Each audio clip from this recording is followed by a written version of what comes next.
What it do, y'all? This your boy King Eric the Great coming at y'all with another video. So here I want to talk about the Doctor's Advocate, Game's second album, and my thoughts about it, and I'm gonna take y'all back to a time frame of what was going down. This was around 2005, 2006, where Game and 50's beef was at its apex. Game was going at them niggas heavy, like every week he was dropping a diss record. It was a mixtape, a diss record. He must have did like 400 of them. And also he dropped a DVD called Stop Snitching, Stop Lying. Like he was going in. 50, he figured, I'm not going to go back and forth with this dude because I'm making money off this dude. I'm going to make hell for him behind the scenes. So what he did was he muscled Game off the label. And Dre dropped Game. And a lot of people looked at that funny style at the time because they were looking at it like, well, damn, why? This dude from the West Coast, he praises you every time. Why you just drop him like that for an East Coast dude? But at the same time, 50 was still the moneymaker at that time. So he muscled Game off and he signed to Geffen. And he started working on the Doctor's Advocate. Doctor's Advocate really supposed to have at least about 8 or 9 Dre songs. Dre's supposed to do some work on there. But he didn't. So what he did was Game went ahead and recaptured the formula that kind of like how the DOC did with Helter Skelter when Dre didn't want to do the album with him. He did it kind of same way. Like he wanted to recapture that same energy.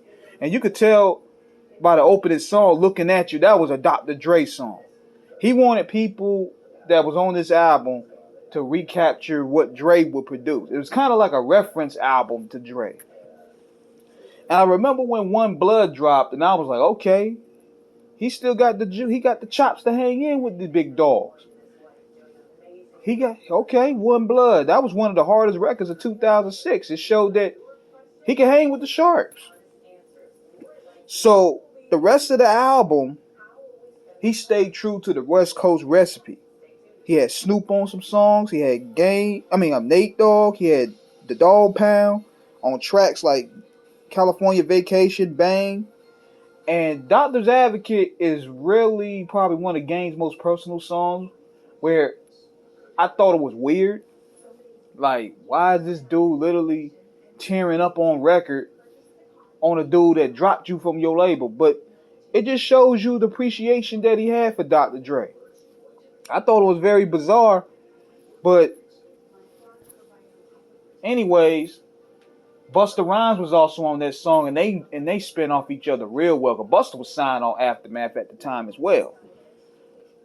So it was a thought-provoking track for Dre. He dedicated it to him. He showed appreciation. Now for the rest of the album, it was pretty good. Compton was one of the hardest records up there, and you'll be surprised who produced it. Will I Am from the Black Eyed Peas. Wouldn't Get You Far with Kanye. That was a big record in 06.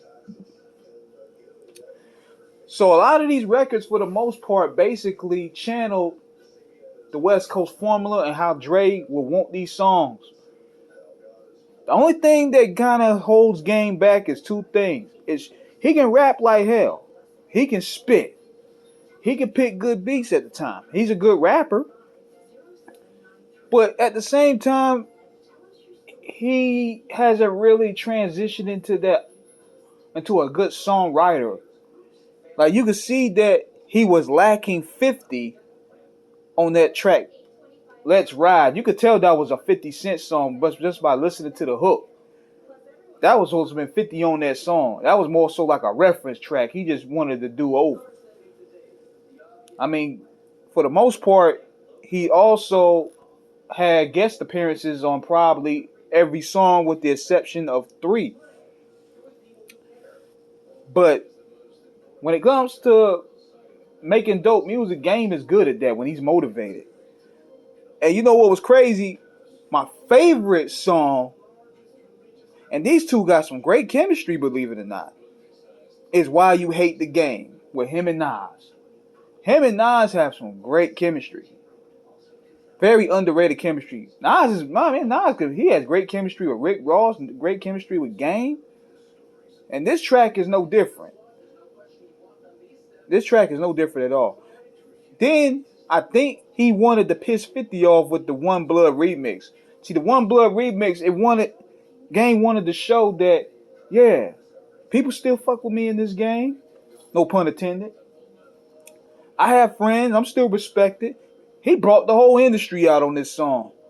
And I think he really thought he could get under 50's skin when he brought Ja Rule out, because anybody that stood next to Ja Rule, 50 came out automatically. So Game was like, all right, I'm going to piss this nigga off. I'm going to bring Ja Rule out at the end.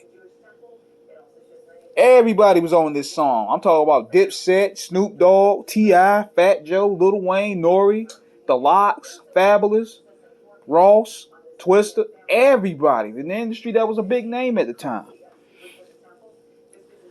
But overall, this was the album that he needed. This album really saved Game's career. And it did pretty well on SoundScan. Because at this time, with 50 winning the game, it started becoming more of a SoundScan game. No pun intended. And people were betting like, oh, if his album flopped, that's it. So he did pretty good with this one here. This one kept him in the game. And this is my thoughts about it. So let me know what you guys think on the comments. King Eric signing out. Holla.